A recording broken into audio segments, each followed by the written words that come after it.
Bonjour les amis, je vais vous parler de périodes de la vie où c'est des fois un peu plus compliqué.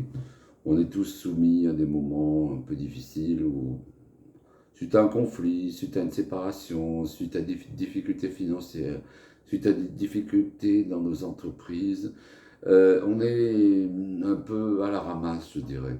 On peut même frôler le burn-out, on peut même être en burn-out. Et dans ce cas-là, il ne s'agit pas de se réfugier dans les réseaux sociaux, ça a peu de sens. Vous connaissez tous ces réseaux, ces groupes WhatsApp où il y a un animateur qui rame, qui essaye de faire bouger les choses et où il y a une majorité de gens qui lisent ou qui lisent pas ou qui sont silencieux et qui réagissent pas. Donc tout ça est un peu vain et ne sert pas à grand-chose. Et se réfugier là-dedans, ou dans les jeux vidéo, ou à s'abrutir, à s'asseoir devant la télé, c'est pas la solution. Moi, j'ai une recette. Aller marcher dans le désert. Ça m'est arrivé en 2010 quand j'étais pas bien. Ma fille m'a dit, papa, t'as qu'à aller faire un trek dans le désert. Et c'est ce que j'ai fait. Et c'est là que j'ai rencontré pour la première fois Omar El Kassoui, qui est devenu un ami, qui est toujours mon ami. Et nous avons marché 3 jours dans le désert. Alors c'est quoi le mode d'emploi?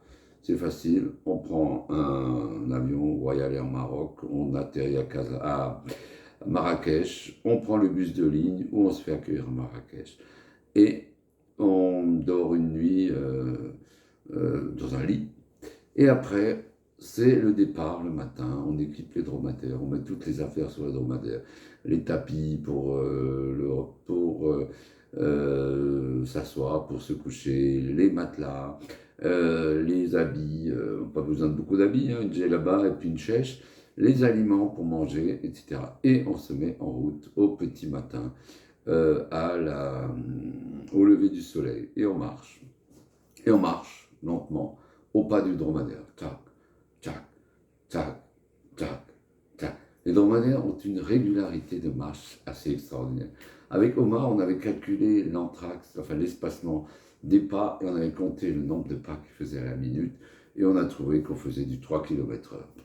C'est largement suffisant, c'est pas une course, c'est pas non plus flâner, mais il faut avancer. On a une étape à faire, on a un endroit auquel il faudra arriver le soir. Mais avant cela, à midi, c'est l'arrêt du repas. On met le tapis, on se met sous un acacia et on prépare les légumes frais, les légumes crus. Et c'est délicieux. Et après, une petite sieste réparatrice. Et ça fait du bien. Et on boit du thé. Le thé à la menthe, bien chaud, bien sucré. Et on se remet en route sur le coup de 3-4 heures. Et on arrive le soir vers 6-7 heures, avant la tombée de la nuit. Et on monte la tente. C'est facile. Il y a 4 piquets et un piquet central. Et donc c'est très vite monté. Bon, il faut prendre des cailloux pour enfoncer les piquets. C'est souvent un peu rocailleux.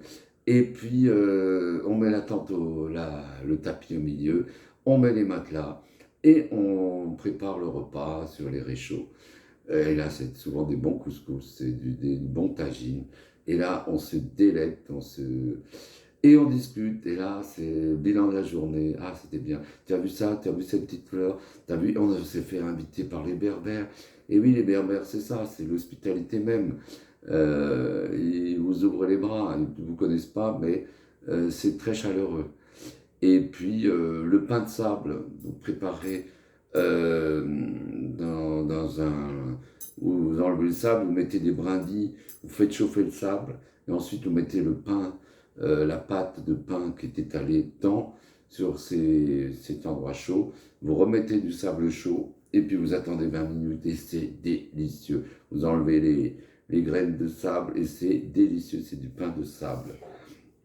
Et puis le soir, vous refaites le monde. C'est comme ça qu'avec Omar, on a décidé de construire une école qui s'est fait 6 mois après, en mai-juin 2020. Une école s'appelle l'École du désert, qui chaque année accueille 24 nomades, 25 nomades. C'est un projet fou, on y a cru, on s'est lancé, on s'est mobilisé et ça marche. Et tous les ans, depuis maintenant 14 ans, il y a 25 petits enfants qui vont à l'école et avec un instituteur payé par un ami qui a une association qui s'appelle Ouverture Nord-Sud, qui s'appelle Francis, comme moi, Francis Corneroth. Voilà, et ça c'est très bien. Et arrivé le soir, vous avez de l'eau fraîche parce que vous avez utilisé le frigo du désert. Vous connaissez ça? Vous prenez une jarre, une poterie, vous mettez de l'eau le matin et vous mettez une toile de jute mouillée que vous attachez autour de la jarre. Et cette jarre est fixée sur le dos du dromadaire, sur le flanc du dromadaire.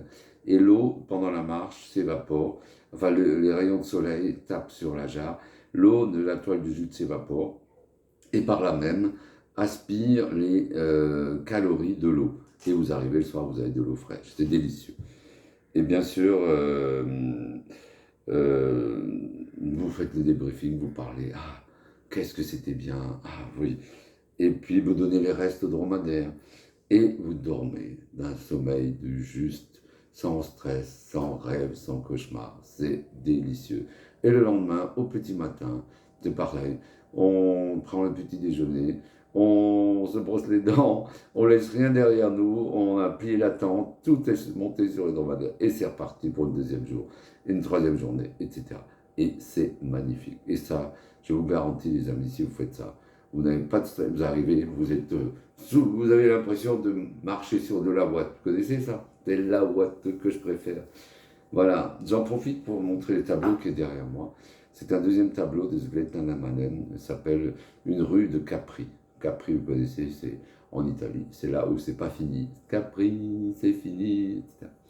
Voilà, merci les amis, je voulais partager ces expériences. Moi, j'ai marché 5 fois avec Omar dans le désert et une fois avec Lucine dans la classe. On a gravi les 4072 mètres de Mgoun. Et là, c'est avec les mulets. Et là, ça grimpouette. Mais c'est sympa aussi. Pareil, c'est le même principe, on s'arrête, on parle peu et on respire beaucoup et on admire les dunes, on admire les rochers, on admire les montagnes. Et on admire la joie de vivre de ces gens, des Berbères ou des habitants du Maroc. Merci les amis, bonne journée à vous, bonne soirée, à bientôt, au revoir.